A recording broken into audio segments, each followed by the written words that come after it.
Bonjour frères et sœurs et bon dimanche à vous. J'espère que vous avez passé un agréable week-end.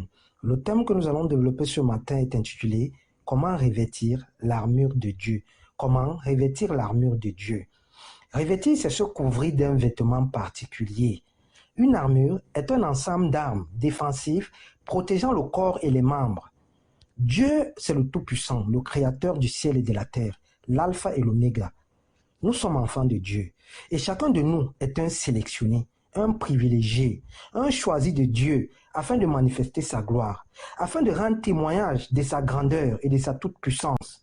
Notre but ultime, en tant qu'enfant de Dieu, se résume à être les porte-flambeaux de lumière dans un monde qui se meurt, se résume à être des modèles, des lampes qui éclairent et qui illuminent, des lampes qui chassent la présence des ténèbres. Ceci étant, pour mener à bien notre mission, nous devons nous revêtir de l'armure de Dieu, qui se compose de 6 pièces, à savoir la ceinture de la vérité, la cuirasse de justice, les chaussures du zèle que donne la parole de Dieu, le bouclier de la foi, le casque du salut et enfin l'épée de l'esprit qui renvoie à la parole de Dieu. Ce matin, nous allons expliquer comment revêtir l'armure de Dieu, tout en détaillant tour à tour les 6 pièces de l'armure divine. L'armure de Dieu est une cape, une couverture, un habillage qui nous rend invisibles, invincibles, imperméables et indéfectibles. Nous recevons cette armure dès lors que nous sommes nés de nouveau. À partir de cet instant, se déclenche un processus, un cheminement qui nous conduit vers le revêtement de l'armure de Dieu.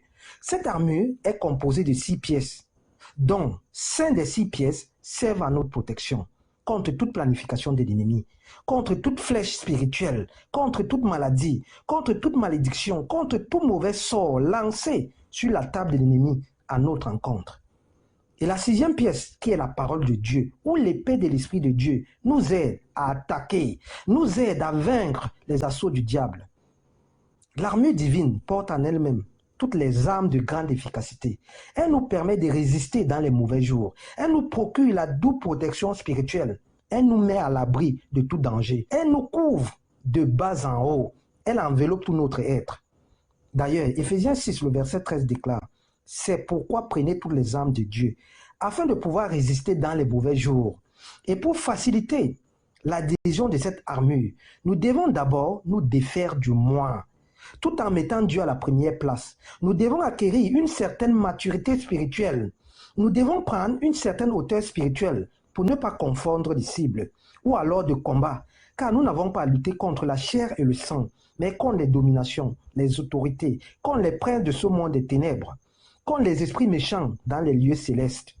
En prenant une certaine hauteur spirituelle, à travers nos prières, à travers nos méditations quotidiennes, à travers certaines épreuves, nous affermissons notre foi. Nous développons une vie de sanctification, de purification pour permettre une adhésion complète entre la chair, le Saint-Esprit et l'armure de Dieu. Nous ne pourrons pas faire corps avec une telle armure qui est source de perfection, source d'invisibilité, source de victoire face aux ennemis si notre vie n'est pas calquée selon la volonté de Dieu, si notre vie n'est pas totalement entre les mains de Dieu. Frères et sœurs, Dieu nous a donné tout ce dont nous avons besoin pour marcher en vainqueur, pour être l'émanation de sa gloire, pour vaincre les ruses du diable. Le Tout-Puissant nous a donné toutes sortes d'armes, offensives et défensives, afin de pouvoir marcher et vivre dans la perfection, dans la victoire, afin de pouvoir tenir ferme aux mauvais jours.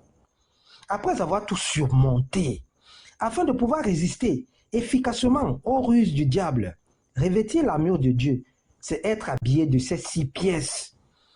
La première est la ceinture de vérité. Frères et sœurs, chaque enfant de Dieu doit être le reflet de la vérité.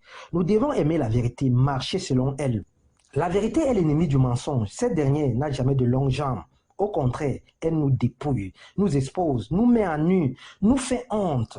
Pour arriver à revêtir l'armure de Dieu, nous devons passer par la vérité, être exemplaires pour éviter que les œuvres du malin envahissent notre vie.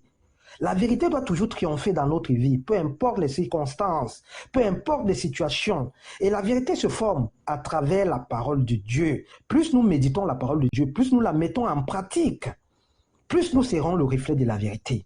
1 Jean 1, le verset 6 déclare, « Si nous sommes en communion avec lui, tout en marchant dans les ténèbres, nous mentons et nous ne mettons pas la vérité en pratique. » La deuxième pièce que nous devons revêtir de l'armure de Dieu, c'est la cuirasse de justice.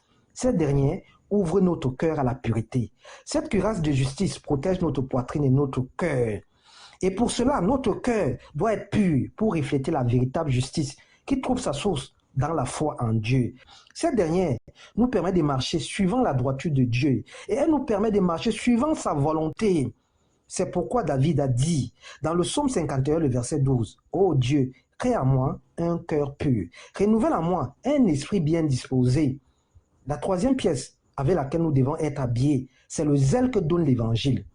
Un véritable enfant de Dieu, si nous voulons revêtir l'armure de Dieu, nous devons avoir comme chaussure un zèle pour partager la bonne nouvelle, un zèle pour ramener les âmes perdues à Dieu. Nous devons amener ceux qui ne connaissent pas le Tout-Puissant à le connaître à travers sa parole.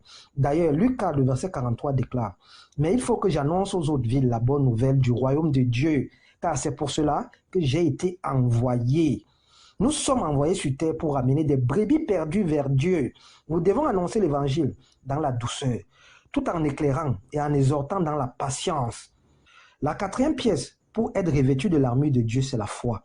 La foi est le bouclier par excellence. Elle nous permet d'éteindre les traits enflammés du malin avec force et détermination dans un silence absolu. Avoir une foi comme un grain de sénévé nous donne plus d'assurance de remporter toute bataille.